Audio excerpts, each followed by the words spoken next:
ബിസ്മില്ലാഹിർ റഹ്മാനിർ റഹീം. അൽഹംദുലില്ലാഹി റബ്ബിൽ ആലമീൻ. വസ്സലാത്തു വസ്സലാമു അലാ അഷ്റഫിൽ അംബിയാഇ വൽ മുർസലീൻ നബിയ്യിനാ മുഹമ്മദിൻ വ അലാ ആലിഹി വ അസ്ഹാബിഹി അജ്മഈൻ. അമ്മാ ബഅദ്.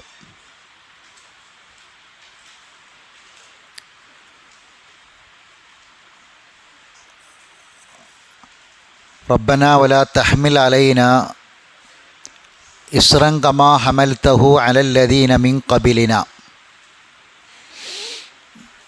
ഇതിൻ്റെ വിശദീകരണമാണ് പറഞ്ഞു വരുന്നത്.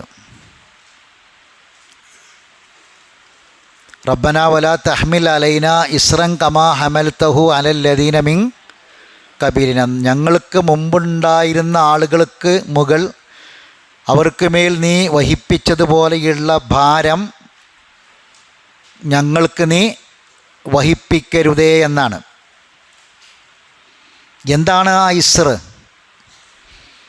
അതാണ് നമ്മൾ മനസ്സിലാക്കിക്കൊണ്ടിരിക്കുന്നത്. ഇപ്പോൾ കഴിഞ്ഞ ക്ലാസ്സിൽ സൂറത്ത് അറാഫിലെ 176 മുതൽ ഉള്ള ആയത്തുകൾ നമ്മൾ നോക്കിയിരുന്നു അല്ലേ? അത് പൂർത്തിയായിട്ടില്ല. 156 മുതൽ 158 വരെയുള്ള ആയത്തുകൾ. അപ്പോൾ എല്ലാവരും മറിക്കുക, അറാഫ് മറിക്കുക.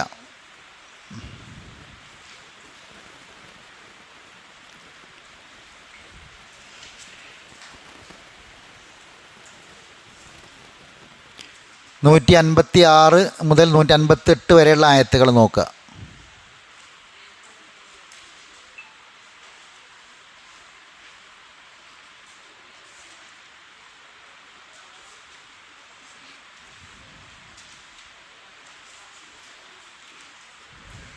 അറാഫ് 7-ാം അധ്യായം.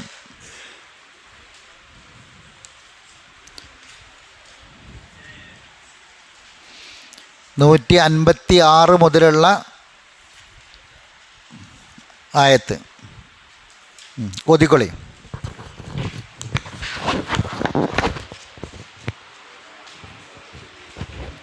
واكتب لنا في هذه الدنيا حسنة وفي الآخرة إنا هدنا إليك قال عذابي أصيب به من أشاء ورحمتي وسعت كل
മുൻ സമുദായങ്ങൾക്കുമേലുണ്ടായിരുന്ന ഇസ്ർ, അല്ലേ? അതാണ് ഇസ്ർ എന്നുള്ള വാക്കാണ് നമ്മൾ മനസ്സിലാക്കി വെക്കേണ്ടത്.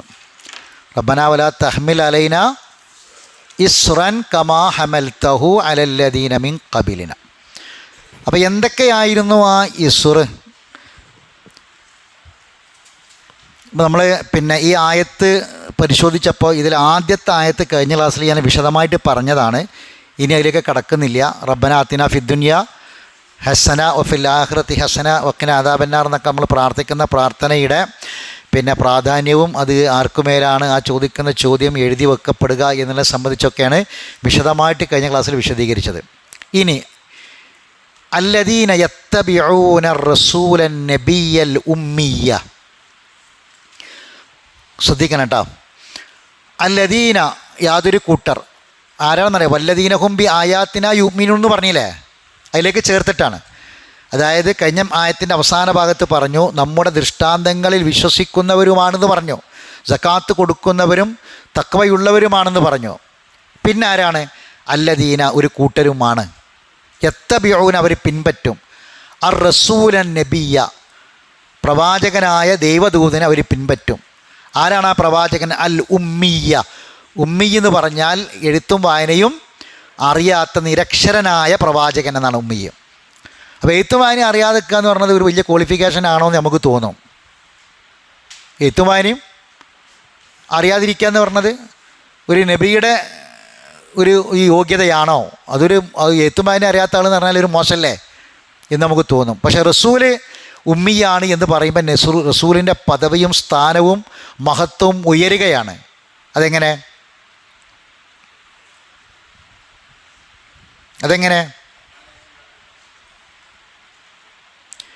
ഇപ്പം നമ്മൾ സാധാരണ പറയും, പെട്ടെന്ന് മനസ്സിലാക്കാതെ ഒരു ഉദാഹരണം പറഞ്ഞുതരാം.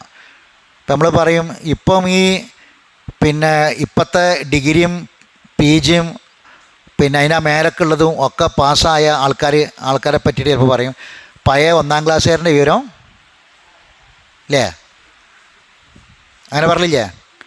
ഒരേക്കാൾ ഉഷാറാരാണ് പണ്ടത്തെ 2ാം ക്ലാസ്സുകാരാന്ന് പറയും. മനസ്സിലാണ്ട പറഞ്ഞേ? ഇവിടെ അത് പറയാനുള്ള കാരണം എന്തായിരിക്കും? ഇത്രയും പഠിച്ച ആളുകൾക്ക് കഴിയാത്ത പല കാര്യങ്ങളും ആർക്ക് കഴിയുന്നു? ഈ 2ാം ക്ലാസ്സുകാരന് കഴിയുമെന്നുള്ളതാണ്, അല്ലേ? അവനൊരു ഇംഗ്ലീഷ് ലെറ്റർ ഡ്രാഫ്റ്റ് ചെയ്യാൻ ഇത്രയും പഠിച്ചിട്ട് ഓനെപ്പോഴും തപ്പിപ്പഴയാണ്. ആ സമയത്ത് പഴയ 2ാം ക്ലാസ്സുകാരന് ഉഷാറായിട്ട് എന്ത് ചെയ്യുന്നു? ഈ പരിപാടി ഓൻ ചെയ്യുന്നു. അപ്പം അവനേക്കാൾ ഉഷാറ് ഇവനാണ്, ഇത്ര ഇല്ലാഞ്ഞിട്ട് പോലും. അപ്പം നബിക്കറിയില്ല, എഴുത്തും വായനയും അറിയില്ല. എന്നിട്ടും എഴുത്തും വായനയൊക്കെ അറിയുന്ന അത് പഠിച്ച മുഴുവൻ ആളുകളെക്കാളും മുകളിലാണ് ആര്? അല്ലാഹുവിൻ്റെ റസൂല്. മനസ്സിലായില്ലേ പറഞ്ഞേ? റസൂലുള്ള പറഞ്ഞ ഒരു കാര്യം എന്തായിട്ടില്ല? തെറ്റിയിട്ടില്ല. അപ്പം അതിൻ്റെ കാരണം എന്താണ്? റസൂലുള്ളാഹി സ്വല്ലല്ലാഹി അലൈഹി വസല്ലമക്ക് കാര്യങ്ങൾ പഠിപ്പിച്ചു കൊടുക്കുന്നത് ആരാ? അള്ളാഹു ആണ്. അപ്പോൾ റസൂലിന് അക്ഷരജ്ഞാനം. അപ്പം ഞാൻ ഇന്നലെ ഒരാൾ ചോദിച്ചു, റസൂല് കടൽ കണ്ടിട്ടുണ്ടോ? റസൂല് കടൽ കണ്ടതായിട്ട് വല്ല ഹദീസുണ്ടോ? കടലിൽ സഞ്ചരിച്ചതായിട്ട് വല്ല ഹദീസുണ്ടോ? സഹിയായിട്ട് വന്ന ഹദീസുകളൊന്നുമില്ല. അപ്പോൾ ഒരാൾ ഇസ്ലാം സ്വീകരിക്കാൻ കാരണമായത് റസൂലുള്ള കടലിൽ സഞ്ചരിച്ചിട്ടില്ല, കടൽ കണ്ടിട്ടില്ല എന്ന തിരിച്ചറിവാണ് റസൂലിൽ വിശ്വസിക്കാൻ അയാൾ കാരണമായി എന്നാ. എന്താ കാരണം? കടലുമായി ബന്ധപ്പെട്ട് ഖുർആനിൽ പറയുന്ന വിഷയങ്ങൾ മുഴുവനും അത് അംഗീകരിക്കപ്പെട്ടത് 100% സത്യമാണ്. അപ്പം കടലിനെക്കുറിച്ച് പഠിച്ച ഒരാളാണ് റസൂലെങ്കിൽ അതിൽ ഒരു പുതുമ ഉണ്ടാവും. കടലിനെക്കുറിച്ച് പഠിച്ച് വായിക്കാനും എഴുതാനും ഒക്കെ അറിയുന്ന ഒരു നബിയാണ്.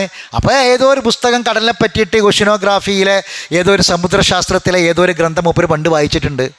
അപ്പോൾ അതുകൊണ്ട് മൂപ്പര് പറയാണ് എന്ന് പറയാം. മനസ്സിലാണ്ട? കടലിലെ തിരമാലകളെ, ആ തിരമാലകളുടെ നിയന്ത്രണത്തെ, തിരമാലകൾ കീറി മുറിച്ച് കടലിലൂടെ സഞ്ചരിക്കുന്ന കപ്പലുകളെക്കുറിച്ച്, ആ കപ്പലുകളുടെ സഞ്ചാരത്തെക്കുറിച്ച്, കടലിലെ തന്നെ വലിയ പ്രതിഭാസങ്ങളെക്കുറിച്ച്, കടലിൻ്റെ അഗാധമായ ആഴിയിലുള്ള ഇരുട്ടിനെക്കുറിച്ച് ഇതൊക്കെ ആര് പറഞ്ഞിട്ടുണ്ട്? കൈ നീട്ടിയാൽ സ്വന്തം കൈ പോലും കാണാൻ പറ്റാത്ത വിധം കൂരിരുട്ടാണ് കടലിൻ്റെ അഗാധമായ ഗർത്തങ്ങൾ എന്ന് പറയുന്ന കടലിൻ്റെ ആഴിയെക്കുറിച്ചുള്ള കാര്യങ്ങൾ.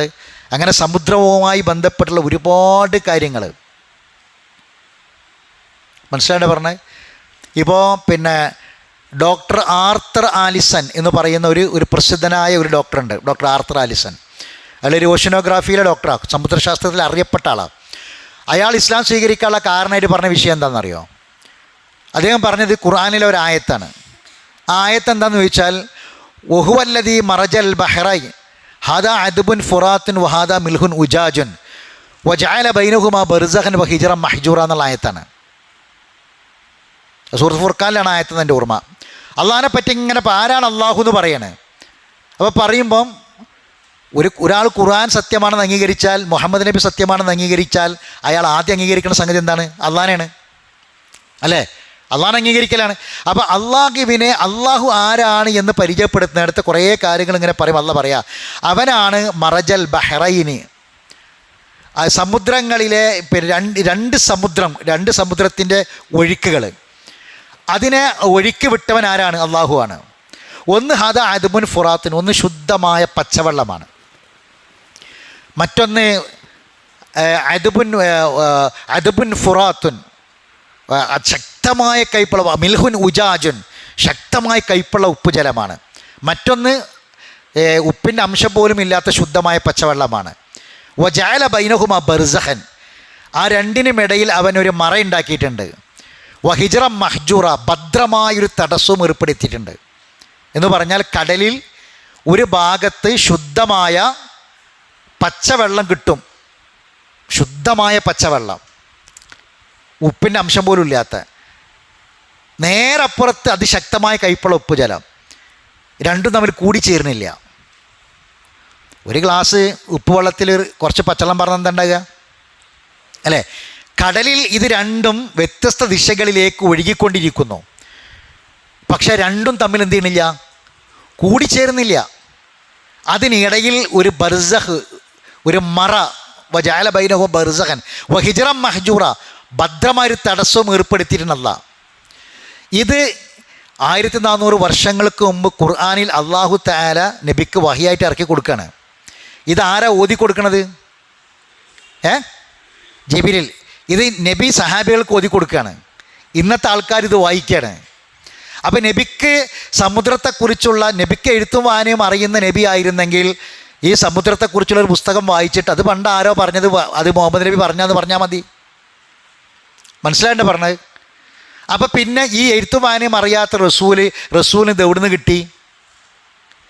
സമുദ്രത്തെ പടച്ചത് ആരാണോ, സമുദ്രത്തിലെ തിരമാലകളെ നിയന്ത്രിക്കുന്നത് ആരാണോ, സമുദ്രത്തിലെ ഈ അത്ഭുതകരമായ പ്രതിഭാസത്തെ ഉണ്ടാക്കിയത് ആരാണോ, സമുദ്രത്തിൻ്റെ സൃഷ്ടാവ് ഖാലിഖ്, അങ്ങനെ ഒരുത്തൻ്റെ വാക്ക് തന്നെയാണിത്.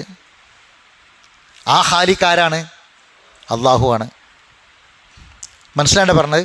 അപ്പം നബി സല്ലല്ലാഹു ഒരു ഉദാഹരണം പറയുന്നത് മാത്രം, അങ്ങനെ ഒട്ടനവധി കാര്യങ്ങൾ ഇന്നിപ്പം നമ്മളെ സമൂഹം അംഗീകരിച്ചു കൊണ്ടിരിക്കുന്ന ഓരോ ശാസ്ത്രശാഖകൾ എടുത്തു നോക്കിയാൽ അതിലൊക്കെയും, ഭ്രൂണശാസ്ത്രമാവട്ടെ, മറ്റുള്ള വേറെ എന്തൊക്കെ ശാസ്ത്രങ്ങളാകട്ടെ, അവിടെയൊക്കെയും മനുഷ്യൻ്റെ സൃഷ്ടിപ്പുമായി ബന്ധപ്പെട്ടതുമെല്ലാം ഇന്നത്തെ ശാസ്ത്രലോകം അംഗീകരിക്കുന്നു.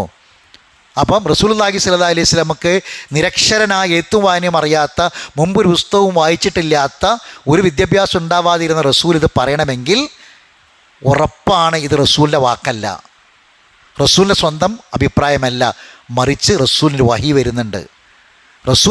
വരുന്നുണ്ട്. ഒരു അദൃശ്യ ലോകത്ത് നിന്ന് ഈ വിവരങ്ങളൊക്കെ അറിയിച്ചു കൊടുക്കുന്നുണ്ട്. അതാരാണ്? അതിനെപ്പറ്റി നബി എന്താ പറയുന്നത്? നബി പറയുന്നു, എനിക്ക് ജിബ്രീൽ വരുന്നു. ആ ജിബ്രീലിനെ പറഞ്ഞയക്കുന്ന ആരാണ്?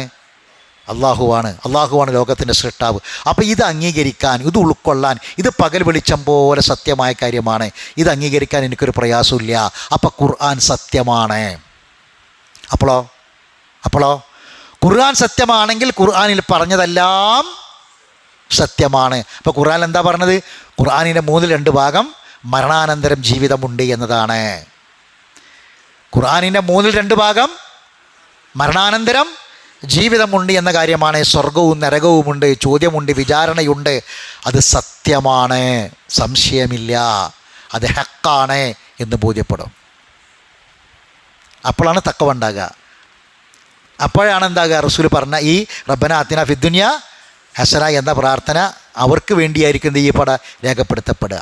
അപ്പോൾ റസൂൽ നബിയൽ ഉമ്മിയ, ആരാണ് ആ നബി? അല്ലദീ യജിദൂനഹു മക്തൂബൻ ഇൻദഹും ഫി തൗറാത്തി വൽ ഇഞ്ചിൽ, അവരുടെ അടുക്കലുള്ള തൗറാത്തിലും ഇഞ്ചിയിലും അദ്ദേഹത്തിൻ്റെ പേര് രേഖപ്പെട്ടതായിട്ട് കണ്ടെത്തും. അപ്പം മുഹമ്മദ് നബിയുടെ പേര് എവിടെ ഉണ്ട്? തൗറാത്തിലും ഇഞ്ചിയിലുമുണ്ട്. ഇനി ആരാണ് നബി? ശ്രദ്ധിക്കണേ. യഉമുറുഹും ബിൽ മഅറൂഫ്, നന്മകൾ കൽപ്പിക്കും. വയൻഹൗന അനിൽ മുങ്കർ, തിന്മകൾ വിരോധിക്കുന്നു. അവർക്ക് നന്മകൾ കൽപ്പിക്കുന്ന, തിന്മകൾ വിരോധിക്കുന്ന നബി. അപ്പോൾ നബിനെ അള്ളാഹ് എന്തിനാണ് പറഞ്ഞയച്ചത്? ഇവിടെ എന്തെങ്കിലും പ്രശ്നം ഉണ്ടാക്കാനാണോ? പ്രേക്ഷികൾക്കുള്ള ഭിന്നിപ്പുണ്ടാക്കാനല്ല. പിന്നെന്താണ്? നന്മകൾ എന്തൊക്കെയാണ് എന്ന് റസൂൽ പറഞ്ഞു കൊടുക്കും, തിന്മകൾ എന്തൊക്കെയാണെന്ന് പറഞ്ഞു കൊടുക്കും. നന്മ കൽപ്പിക്കും, തിന്മ വിരോധിക്കും. വയുഹില്ലു ലഹും, ശ്രദ്ധിക്കണം കേട്ടോ, കൈവച്ചോളി വായിക്കിനോടുത്ത്. വയുഹില്ലു ലഹുമു ത്വയ്യിബാത്ത്, ഏറ്റവും നല്ലതെല്ലാം ആ റസൂൽ ഹലാലാക്കും. ഹലാലാക്കൽ എന്താണ്? ത്വയ്യിബൊക്കെ ഹലാലാക്കും. ഇപ്പോൾ ഭക്ഷണം, ഏതാ ഭക്ഷണം കഴിക്കേണ്ടത്? യാ അയ്യുഹല്ലദീന ആമനൂ കുലൂ മിന ത്വയ്യിബാത്തി മാ റസഖ്നാക്കും, അല്ലാഹു ത്വയ്യിബാത്തായിരിക്കണം, ഹലാലൻ ത്വയ്യിബൻ അതായിരിക്കണം. അപ്പോൾ എല്ലാ ത്വയ്യിബുകളും അനുവദിച്ചു. അപ്പോൾ ഒരു വസ്തു ആദ്യം ഹലാലാകണമെങ്കിൽ ആദ്യം എന്തായിരിക്കണത്? ത്വയ്യിബായിരിക്കണം. ത്വയ്യിബ് നല്ല നല്ലതായിരിക്കണം. ചീഞ്ഞതൊളിഞ്ഞതും പിന്നെ വിഷട്ടതും പിന്നെ വളട്ടതും ഇങ്ങനെയുള്ള സംഗതികളൊന്നുമല്ല. ത്വയ്യിബായിരിക്കണം. ആ ത്വയ്യിബായ സാധനം ഹലാലാകുള്ളൂ. അപ്പോൾ എന്തൊക്കെ ത്വയ്യിബുണ്ട് ആ ത്വയ്യിബൊക്കെയും അനുവദിച്ചു. ഇനിയോ ബാക്കി എന്താ ഹറാമാക്കിയത്? വായിക്ക്. ഖബായിസ്, ത്വയ്യിബാത്തിൻ്റെ ഓപ്പോസിറ്റ് ഖബായിസ്. എന്തൊക്കെ മോശത്തരങ്ങളുണ്ടോ, എന്തൊക്കെ ദുഷിച്ചതുണ്ടോ ആ ദുഷിച്ചതിനെയെല്ലാം എന്താക്കി? വിരോധിക്കുകയും ചെയ്തു. ചീത്ത വസ്തുക്കൾ, അതാണ് ഖബായിസ്. ത്വയ്യിബാത്തിന് നല്ല വസ്തുക്കൾ, ഖബായിസ് ചീത്ത വസ്തുക്കൾ. എല്ലാ ചീത്തതിനെയും എന്താക്കി? വിരോധിക്കുകയും. അപ്പോൾ ഇസ്ലാം ഹറാമാക്കി ഏത് കാര്യം എന്തായിരിക്കും? ഖബായിസായിരിക്കും. ഏതെങ്കിലും ഒരു കാര്യം ഇസ്ലാം ഹറാമാക്കിയത് നല്ലതാണെന്ന് നമുക്ക് തോന്നിയണോ? ലോകത്താരെയും പറഞ്ഞണോ? പറഞ്ഞണോ? ഇസ്ലാം ഹറാമാക്കിയ ഒരു കാര്യം, ഇസ്ലാം ഹറാമാക്കി നിഷിദ്ധമാണെന്ന് പറഞ്ഞ് ഏതെങ്കിലും ഒരു കാര്യം അത് നിഷിദ്ധമാക്കേണ്ടില്ലായിരുന്നു കേട്ടോ, അതൊരു നല്ലതല്ലായിരുന്നോ എന്ന് ലോകത്താരെങ്കിലും പറഞ്ഞിട്ടുണ്ടോ? ഉണ്ടോ? ഇല്ല. അപ്പം ഇതിൻ്റെയൊക്കെ നിയന്ത്രണം ആരാണ്? അള്ളാഹുവാണ്. അത് മനസ്സിലാക്കാൻ പറ്റും. അപ്പം റസൂലുള്ളാഹി സ്വല്ലല്ലാഹി അലൈഹി വസല്ലമ വഹീൻ്റെ അടിസ്ഥാനത്തിൽ ഹലാലാക്കിയതൊക്കെയും നല്ല. അപ്പം ഏതെങ്കിലും ഒരു കാര്യം പിന്നെ റസൂലുള്ളാഹി സ്വല്ലല്ലാഹി അലൈഹി വസല്ലമ അനുവദിച്ചാൽ അത് അനുവദിക്കേണ്ടിയിരുന്നില്ലായിരുന്നു എന്ന് തോന്നിയിട്ടുണ്ടോ? അത് അനുവദിക്കേണ്ടിയിരുന്നില്ലായിരുന്നു എന്ന് തോന്നിയിട്ടുണ്ടോ? ഏതെങ്കിലും ഒരു കാര്യം? ഇല്ല. എത്ര തലമുറകൾ കഴിഞ്ഞു പോയി, ലോകത്തെത്ര മാറ്റങ്ങൾ വന്നു. മനുഷ്യൻ്റെ രൂപങ്ങളിൽ, മനുഷ്യൻ്റെ വസ്ത്രങ്ങളിൽ, മനുഷ്യൻ്റെ ആഭരണങ്ങളിൽ, മനുഷ്യൻ ഉപയോഗിക്കുന്ന വസ്തുക്കളിൽ, മനുഷ്യൻ്റെ സഞ്ചാരത്തിൽ, മനുഷ്യൻ്റെ യാത്രയിൽ, കുടുംബ സംവിധാനത്തിൽ, മനുഷ്യൻ്റെ ഇടപാടുകളിൽ ഒക്കെ എന്തെല്ലാം മാറ്റങ്ങൾ വന്നു. തലമുറകളിൽ വന്ന മാറ്റങ്ങൾ ആലോചിച്ച് നോക്കി. എന്നിട്ട് ഇന്നേ വരെ അന്ന് അത്രയും 1400 കൊല്ലം മുമ്പ് ഹറാമാക്കിയൊരു കാര്യം ഇപ്പം ഹലാലായിന്നോ, അല്ലെങ്കിൽ അന്ന് ഹലാലായ കാര്യം ഇന്ന് ഹറാമായിന്നോ വന്നിട്ടുണ്ടോ? വെറുതെ തലാട്ടരുത്, ആലോചിക്കണം. വന്നിട്ടുണ്ടോ ഏതെങ്കിലും ഒരു കാര്യം? നൂറ്റാണ്ടുകൾ കഴിഞ്ഞിട്ട്, ഇത്രയും തലമുറകൾ കഴിഞ്ഞിട്ട്. അതൊന്ന് അന്നത്തെ ഈ ജാഹിലിയ കാലഘട്ടത്തിലെ അറബികൾക്ക് മാത്രമുള്ള സംഗതിയല്ലേ. അതൊന്നും ഇപ്പം ഇന്നത്തെ കാലത്ത് വിരോധിക്കേണ്ടിയില്ലായിരുന്നുവല്ലോ എന്ന് പറയുന്നൊരവസ്ഥ ഉണ്ടോ? ഉണ്ടോ? ഇല്ല. ഇന്നെന്താ അറിയോ നിങ്ങളവസ്ഥ? കൂടുതൽ കൂടുതൽ ബോധ്യപ്പെട്ടുകൊണ്ടിരിക്കുന്നൊരു കാലഘട്ടമാണ്. ഖുർആനിൽ ചില ആൾക്കാരൊക്കെ എപ്പോഴും ഖുർആനിൻ്റെ ചില കാര്യങ്ങൾ അങ്ങനെയൊക്കെ കർശനാക്കണോ എന്ന് ചോദിച്ച കാര്യങ്ങൾ വരെ ഇന്ന് മനുഷ്യൻ അംഗീകരിച്ചു കൊണ്ടിരിക്കുകയാണ്. അവിടെയാണ് വിഷയം. അപ്പം അല്ലാഹു തആല എല്ലാ അനുവദിക്കപ്പെട്ടതിനെയും എല്ലാ നല്ലതിനെയും അനുവദിച്ചു, എല്ലാ മോശമായ വസ്തുക്കളെയും. ഇനിയാണ് നമ്മളെ വിഷയമായിട്ട് ബന്ധപ്പെട്ടത്. വായിക്കേ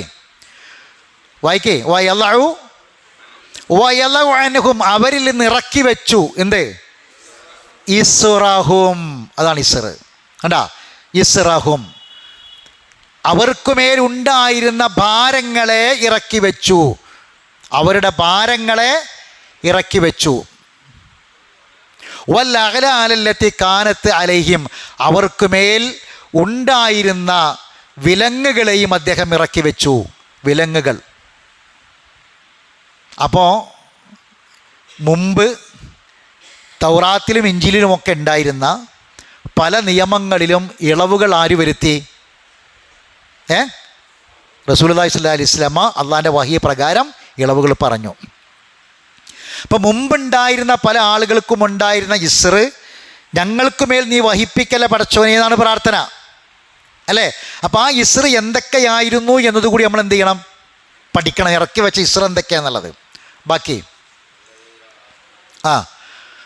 അതുകൊണ്ട് ഫല്ലദീന ആമനു ബിഹി, ആ പ്രവാചകൻ വിശ്വസിക്കുന്നവർ, വഅസ്സറൂഹു, അദ്ദേഹത്തെ പിന്തുണക്കുന്നവർ, വനസറൂഹു, അദ്ദേഹത്തെ സഹായിക്കുന്നവർ, വത്തബഉൻ നൂറല്ലദീ ഉൻസില മഅഹു, അദ്ദേഹത്തിൻ്റെ കൂടെ ഇറക്കപ്പെട്ട നൂറിനെ ഇത്തിബായി ചെയ്യുന്നവർ, പിൻപറ്റുന്നവർ. അതേതാ? ഖുർആനിനെ പഠിക്കുന്നവർ, മനസ്സിലാക്കുന്നവർ. ഉലൈക ഹുമുൽ മുഫ്ലിഹൂൻ, അവർ തന്നെയാണ് വിജയിച്ചവർ. അവർ തന്നെയാണ് വിജയിച്ചവർ.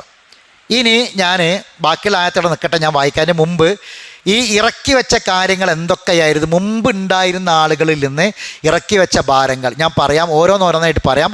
ആവശ്യമുള്ള ആൾക്കാർ എഴുതിയെടുക്കുക.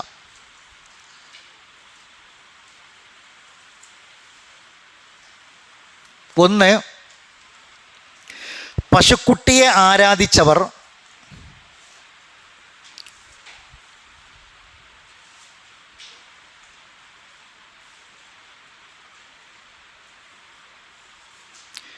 ചെയ്ത ശിക്ഷക്കുള്ള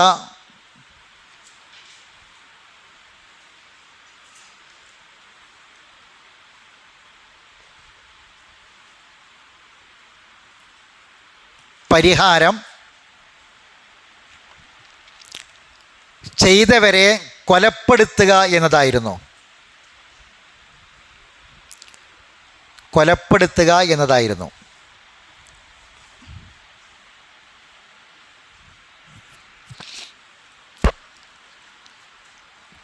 അപ്പം മുൻ സമുദായത്തിൽ ഷിർക്ക് ചെയ്തവൻ്റെ മേലുള്ള നിയമം എന്തായിരുന്നു? കൊല്ലുക എന്നുള്ളതാണ്. മനസ്സിലായില്ലേ? അപ്പം അതിന് ഉദാഹരണമാണ് പശുക്കുട്ടി ആരാധിച്ചവർക്ക് മേൽ ഉണ്ടാക്കിയ നിയമം എന്തായിരുന്നു? ആ കുറ്റവാളികൾ എന്ത് ചെയ്യണം? കൊല്ലണം എന്നുണ്ടായിരുന്നു എന്ന കൽപ്പന ഉണ്ടായിരുന്നത്, അല്ലേ? ഇന്നിപ്പോൾ ഈ കൽപ്പന റസൂലുള്ള വന്ന് നമ്മളത് ഇറക്കിച്ചില്ലെങ്കിൽ എത്ര ഉണ്ടാവും ഇവിടെ ഭൂമിയിൽ? അശിക്ഷ നടപ്പിലാക്കുകയാണെങ്കിൽ, ഷിർക്ക് ചെയ്തവനൊക്കെ കൊല്ലുകയാണെങ്കിൽ. അപ്പം റബ്ബന വലാ തഹ്മിൽ അലൈന ഇസ്റൻ കമാ ഹമൽതുഹു അലല്ലദീന മിൻ ഖബലിന എന്നുള്ളതിൽ ആ ഇറക്കി വെച്ച ഇപ്പറഞ്ഞ ഇസ്ർ, ആ ഇസ്റിൽ ഒരു കാര്യം അതാണ്. 2, കൊലക്കുറ്റങ്ങളുടെ പ്രതികാര നടപടി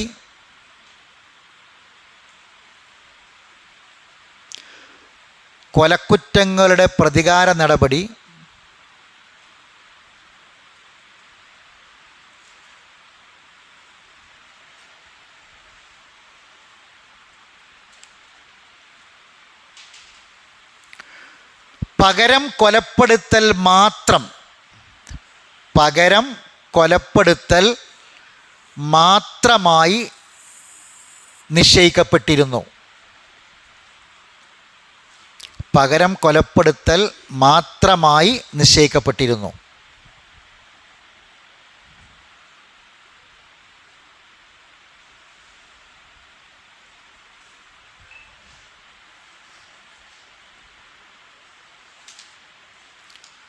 അപ്പോൾ മുമ്പുള്ള സമൂഹത്തിൽ ഒരു കൊലപാതകം നടന്നാൽ അതിൻ്റെ ശിക്ഷ എന്ത് മാത്രമായിരുന്നു?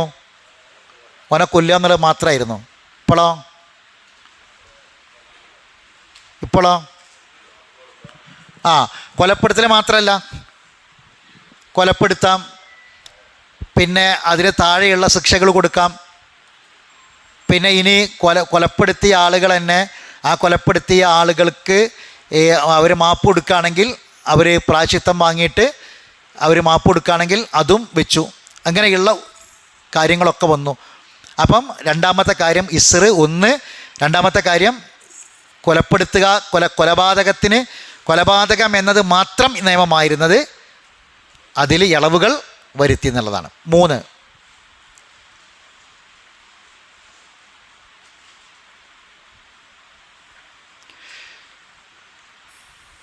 ധർമ്മയുദ്ധങ്ങളിൽ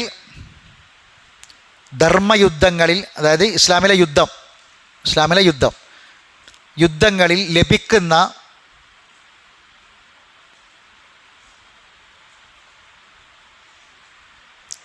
ഗനീമത്ത് സ്വത്തുക്കൾ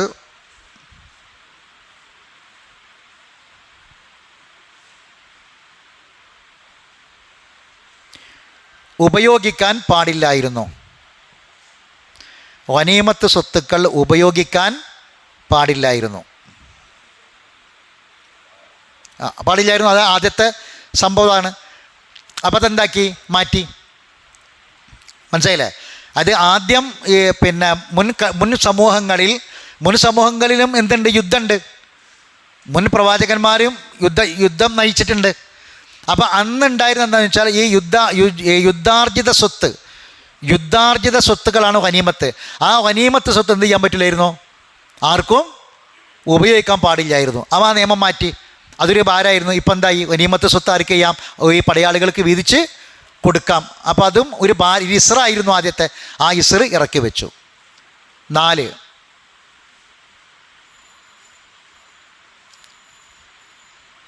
ശനിയാഴ്ച ദിവസം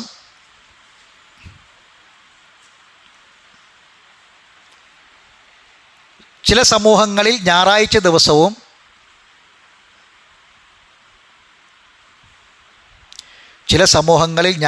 ദിവസവും ജോലി ചെയ്യാൻ പാടില്ലായിരുന്നു.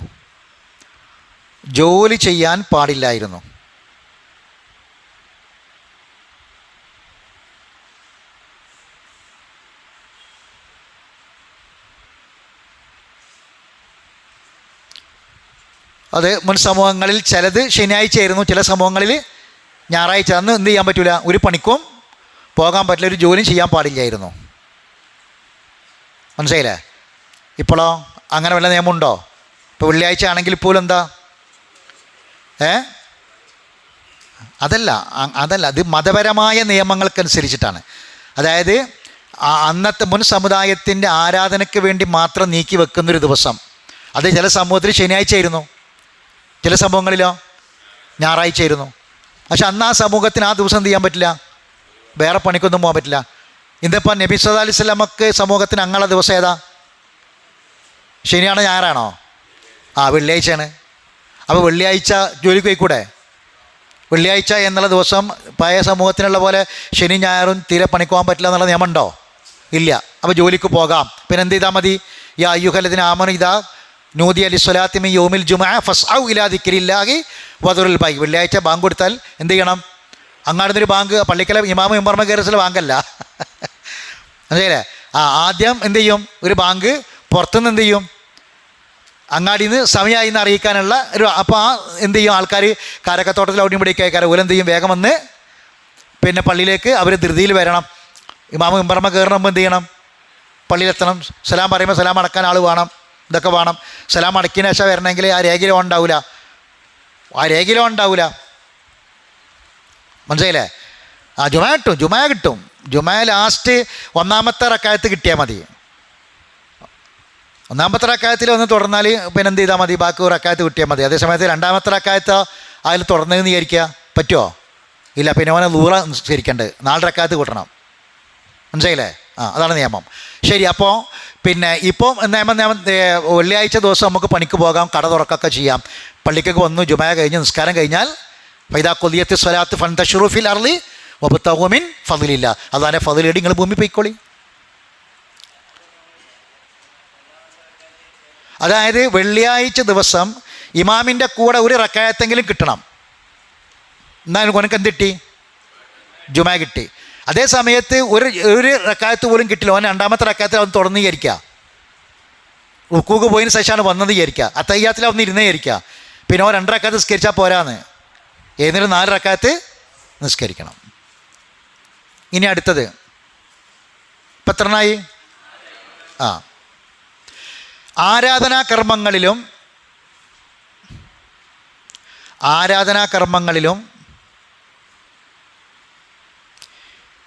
ഇടപാടുകളിലും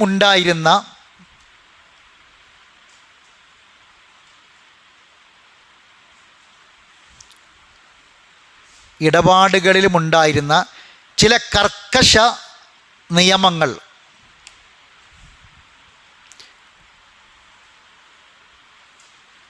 ഒഴിവാക്കി.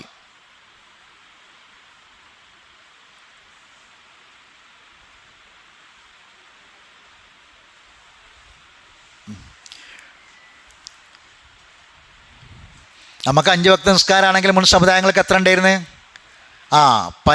നമുക്ക് 5 ഉണ്ടായിരുന്നത്. അപ്പം മുൻ സമൂഹങ്ങൾക്ക് ആരാധനകളിൽ വളരെ വലിയ കർക്കശമായ നിയമങ്ങളുണ്ടായിരുന്നു, ഇടപാടുകളിൽ പല രൂപത്തിലുണ്ടായിരുന്നു. അതിലൊക്കെ എന്ത് ചെയ്തു? ഇളവുകൾ നൽകി. അപ്പോൾ ഇതാണ് പ്രധാനമായും വയളഹു അൻഹും ഇസ്രഹും എന്ന് പറഞ്ഞത്. മുൻ സമൂഹങ്ങൾക്കുണ്ടായിരുന്ന ഭാരങ്ങൾ ഇറക്കി വെച്ചു എന്നാണ്. ഇനി എൻ്റെ ചോദ്യം അതല്ല. ചോദ്യം എന്താണെന്ന് അറിയുങ്ങൾ, നമ്മളിപ്പോൾ ഇത് പ്രാർത്ഥിക്കുന്നതുകൊണ്ട് എന്താ കാര്യം?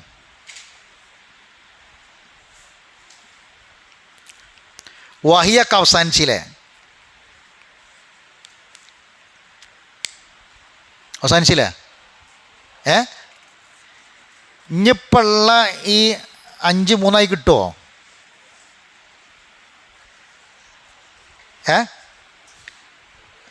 5 വക്ത് 3 കിട്ടുമോന്ന്?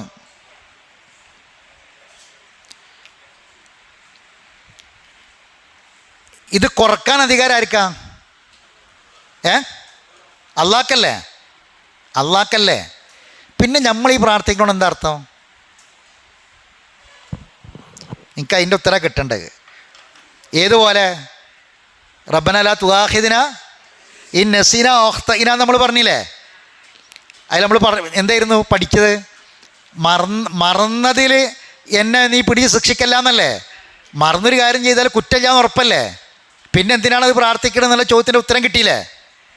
ആ ഉത്തരം എത്ര ആയത്തുകളിലൂടെ നമ്മൾ പഠിച്ചത് ഓർമ്മല്ലേ? മറന്നാ ഇല്ല. അപ്പം അതേപോലെ ഇതിന് നിങ്ങൾക്ക് ഉത്തരം കിട്ടണം. റബ്ബനാ വലാ തഹ്മിൽ അലൈനാ ഇസ്റൻ കമാ ഹമൽതഹു അലല്ലദീന മിൻ ഖബലിനാ. അത് ഓൾറെഡി അത് ചെയ്തു വെച്ചിട്ടില്ലേ?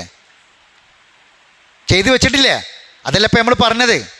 ഇനിയിപ്പോൾ നമ്മൾ ഈ പ്രാർത്ഥിക്കുന്നത് കൊണ്ട് ഇപ്പം നമുക്ക് തോന്നുകയാണെന്ത്, ഈ സുബീക്ക് നീക്കൽ വലിയ ഇസ്ര തന്നെയാണ്. സുബീക്ക് ആ സമയത്ത് നീക്കൽ വലിയ ഇസ്ര തന്നെയാണ്, വലിയൊരു ഭാരം തന്നെയാണ്. അപ്പം അതിലിഞ്ഞ് വല്ല ഇളവും കിട്ടുമെന്ന് നമ്മളെ കൊണ്ട് കഴിയുന്ന കാര്യമാണോ? നമ്മൾ കൂട്ടിയാൽ കൂടുന്ന കാര്യമാണോ? ആണോ? അല്ല. അപ്പം പിന്നെ ഈ പ്രാർത്ഥന അപ്പോൾ വഹിയിലൂടെ അല്ലേ ഇത് ഈ ഭാരം ഇറക്കി വെക്കുള്ളൂ അല്ലേ? ഇപ്പം നമ്മൾ പ്രാർത്ഥിക്കുകയാണെന്ത്, വീണ്ടും മുൻ സമുദായത്തിനുണ്ടായിരുന്നത് പോലെയുള്ള ഭാരം ഞങ്ങൾക്ക് മേൽ നീ ചുമത്തി തരല്ല പടച്ചോനേന്ന് ഇപ്പോഴും ഖിയാമത്ത് നാൾ വരെ ഉള്ളവരൊക്കെ പ്രാർത്ഥിക്കുക. അന്ന് നബി ജീവിച്ചിരിക്കുന്ന കാലത്ത് ആ പ്രാർത്ഥന ഉണ്ടെങ്കിൽ, ഏതെങ്കിലും നിയമങ്ങൾ ഇറങ്ങുന്നതിന് മുമ്പാണെങ്കിൽ അത് ആ പ്രാർത്ഥന അള്ളാഹു തആല സ്വീകരിച്ചിട്ട് നിയമം ഇറക്കി മാറ്റി കൊടുത്തു എന്ന് പറയാം. പറഞ്ഞ മനസ്സിലായ? അന്ന് നബിൻ്റെ കാലത്ത് ഈ പ്രാർത്ഥന പ്രാർത്ഥിച്ചതുകൊണ്ട് എന്താക്കി, ഒരു നിയമം അള്ളാഹു ലഘൂകരിപ്പിച്ച് കൊടുത്തു എന്ന് പറയാം നബിൻ്റെ കാലത്താണെങ്കിൽ. കാരണം അന്ന് വഹി ഇറങ്ങുന്നുണ്ട്, അന്ന് വഹി ഇറങ്ങുന്നുണ്ട്. അപ്പോൾ ഈ പ്രാർത്ഥന പ്രസക്തമാണ്. ഇന്നിപ്പോൾ ഇതെങ്ങനെ പ്രസക്തമാകാമെന്നാണ് ഞാൻ ചോദിക്കണത്. നിങ്ങൾക്ക് മനസ്സിലായിട്ടില്ല? അതല്ല ഞാൻ ചോദിക്കണം നിങ്ങളോട്, അതാണ് ഞാൻ ചോദിക്കണത്. ഇപ്പം നമ്മൾ ഈ പ്രാർത്ഥന പ്രാർത്ഥിക്കുന്നുണ്ടല്ലോ അല്ലേ? മുൻ സമുദായത്തിനുണ്ടായിരുന്ന ഭാരങ്ങൾ ഞങ്ങളെ മേൽ നീ വഹിപ്പിക്കല്ല പടച്ചോനെ എന്ന് പറയുമ്പം ഏതെങ്കിലും ഒരു നിയമം ലഘൂകരിച്ച് കിട്ടാൻ നമ്മളെ പ്രാർത്ഥന കൊണ്ട് പറ്റുമോ? ഇല്ല. കാരണം വഹി തീർന്നില്ലേ, അവസാനിച്ചില്ലേ? അപ്പം പിന്നെന്താ ഈ പ്രാർത്ഥനൻ്റെ പ്രസക്തി? നിങ്ങൾക്ക് ചോദ്യം മനസ്സിലായിട്ടില്ല?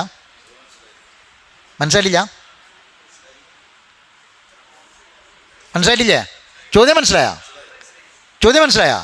ഒരാഴ്ച ഞാൻ സമയം തരാം, ഒന്ന് ആലോചിച്ചിട്ട് വരിക അടുത്ത ആഴ്ച ഇൻഷാ അല്ലാഹ്.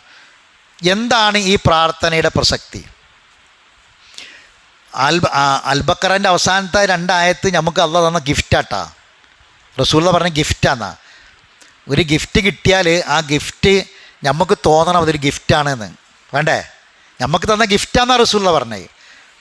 ഒരു ഗിഫ്റ്റ് കിട്ടിയാൽ ആ ഗിഫ്റ്റ് ഗിഫ്റ്റായിട്ട് തോന്നണം, അത് അനുഭവപ്പെടണം. ഇല്ലെങ്കിൽ ആ ഗിഫ്റ്റിന് വാല്യൂ ഇല്ല. അപ്പം ഇൻഷാ അല്ലാഹ് നമ്മൾ റബ്ബന ലാ തുആഖിദ്നാ ഇൻ നസീന ഔ അഖ്തഇനാ എന്ന് പറഞ്ഞപ്പോൾ അത് ബോധ്യപ്പെട്ട പോലെ ഇൻഷാ അല്ലാഹ് ഈ കാര്യം നമുക്ക് ബോധ്യപ്പെടാനുണ്ട്. അവിടെയാണ് ഖുർആനിൻ്റെ തദബ്ബുറുൽ ഖുർആൻ അവിടെയാണ്.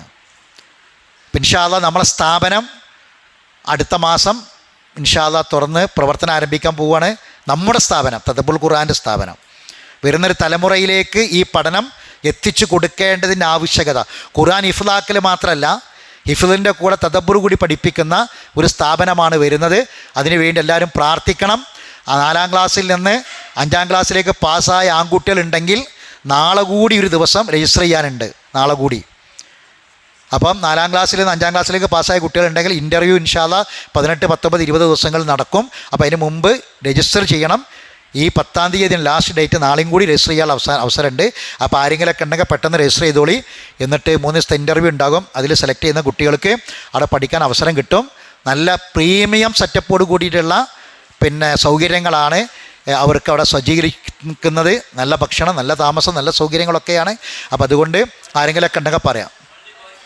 ബോയ്സ് ഓൺലി ബോയ്സ് ഇൻഷാ അല്ലാഹ്. അപ്പോൾ ആ കാര്യങ്ങളിൽ എല്ലാവർക്കും ചിന്ത ഉണ്ടാവും, ഓർമ്മയിലുണ്ടാവുമെന്ന് അറിയണം. അടുത്തൊരു കാര്യം ഇൻഷാ അല്ലാഹ്, സ്ത്രീകൾ ശ്രദ്ധിക്കുക. സ്ത്രീകൾ ശബ്ദം ഉണ്ടാക്കരുത്. നാളെ ഇൻഷാ അല്ലാഹ് 9 മണി മുതൽ 12 മണി വരെ നമുക്ക് സെൻറ്ററിൽ പെൺകുട്ടികൾക്കും പെൺകുട്ടികളുടെ ഉമ്മമാർക്കുമായിട്ടുള്ള ഒരു പ്രോഗ്രാം നടക്കുന്നുണ്ട്. അപ്പോൾ ആണുങ്ങൾ എല്ലാവരും പങ്കെടുപ്പിക്കുക, സ്ത്രീകൾ പങ്കെടുക്കും ചെയ്യുക. ഡോക്ടർ റസീല ക്ലാസ് എടുക്കുന്നുണ്ട്. ഇപ്പോൾ നമുക്കറിയാം നമ്മളെ പേരിൽ എന്തൊക്കെ പ്രശ്നമുണ്ട്, അയൽപക്കത്ത് എന്തൊക്കെ പ്രശ്നമുണ്ട്, ഇവിടെയൊക്കെ എന്തൊക്കെ പ്രശ്നം നമുക്ക് എല്ലാവർക്കും അറിയാം. ഇനി വരാൻ പോണ പ്രശ്നങ്ങളിൽ ബേജാറുമാണ്. പടച്ചോനെ ഇതൊക്കെ നമ്മളെ പേരിലൊന്നും ഇല്ല, ഇങ്ങോട്ടൊക്കെ വരുമോ എന്നുള്ള പേടിയുണ്ട്. പേടിച്ച് കുത്തിരുന്നിട്ടൊന്നും കാര്യമില്ല. എന്ത് ചെയ്യണം? സംരക്ഷണം ഏർപ്പെടുത്തണം. അപ്പോൾ അതിന് നല്ല ക്ലാസ്സാണ്. അനുഭവങ്ങളിലൂടെ ഒരുപാട് കുടുംബ പ്രശ്നങ്ങൾ, ആരെ പെണ്ണുങ്ങളെ കൂടി വർത്താനം പറയണം, ശ്രദ്ധിക്കേ. ഒരുപാട് കുടുംബ പ്രശ്നങ്ങൾ, ആ കുടുംബ പ്രശ്നങ്ങൾക്ക് പരിഹാരം നിർണ്ണയിച്ചു കൊടുത്തിട്ടുള്ള പരിചയമുള്ള ഡോക്ടർ റസീല ഇപ്പോഴും ആ രംഗത്ത് പ്രവർത്തിക്കുന്ന ഒരു ലേഡിയാണ്. അവരുടെ ക്ലാസ്സാണ്, അവരുടെ അനുഭവങ്ങൾ വിശദീകരിച്ച ക്ലാസ്സാണ്. നമുക്ക് ഒരുപാട് ഉപകാരപ്പെടും, ഒരുപാട് പ്രയോജനപ്പെടും. അതുകൊണ്ട് നിർബന്ധമായിട്ടും മുഴുവൻ സ്ത്രീകളും കുട്ടികളും കുടുംബവും അയൽവക്കത്തുള്ളവരൊക്കെ കൊണ്ടുവരി. പ്രശ്നങ്ങളുള്ളവരൊക്കെ വിളിച്ച് നാളെ ഒരു ക്ലാസ് ഉണ്ട് വാ പോരെന്ന് പറഞ്ഞിട്ട് ഒരു ഓട്ടോറിക്ഷ വിളിച്ച് കൊണ്ടുവരി. വെറുതെ ആവില്ല, അത് ഉപകാരപ്പെടുന്നുള്ള കാര്യത്തിൽ തർക്കമില്ല. വളരെ അപൂർവമായിട്ടാണ് ഡോക്ടറെ കിട്ടുക. വളരെ തിരക്കുള്ള ഡോക്ടറാണ്, നമുക്ക് കിട്ടിപ്പോയതാണ്. അതുകൊണ്ട് അത് വളരെയധികം ഉപയോഗപ്പെടുത്തുക ആ സമയവും സന്ദർഭവും എന്നാണ് ഓർമ്മപ്പെടുത്താനുള്ളത്. നാളെയാണ് ക്ലാസ്, എല്ലാവരും അത് ഓർമ്മയിലുണ്ടായിരിക്കുക. ഇൻഷാ അല്ലാഹ് സെൻറ്ററിൽ വെച്ചിട്ടാണ്. അല്ല, നാളത്തെ ക്ലാസ് കഴിഞ്ഞിട്ട്, നാളെ സാധാരണ ക്ലാസ് കഴിഞ്ഞ ഉടനെ, അത് കഴിഞ്ഞ ഉടനെ ഇൻഷാ അല്ലാഹ് നടക്കും. അപ്പോൾ എല്ലാവരും ആ പ്രോഗ്രാമിൽ പങ്കെടുക്കുക, അത് മനസ്സിലാക്കി വെക്കുക. അല്ലാഹു തആല എല്ലാ നന്മകളിലും പങ്കാളികളാകാൻ നമുക്ക് തൗഫീഖ് പ്രദാനം ചെയ്യുമാറാവട്ടെ. റബ്ബന തഖബ്ബൽ മിന്നാ ഇന്നക അന്ത സമീഉൽ അലീം വതുബ് അലൈനാ ഇന്നക അന്ത തവ്വാബുർ റഹീം വആഖിറു ദഅവാനാ അനിൽ ഹംദുലില്ലാഹി റബ്ബിൽ ആലമീൻ. സുബ്ഹാനക അല്ലാഹുമ്മ ബിഹംദിക അഷ്ഹദു അല്ലാ ഇലാഹ ഇല്ലാ അൻത അസ്തഗ്ഫിറുക വഅതൂബു ഇലൈക്.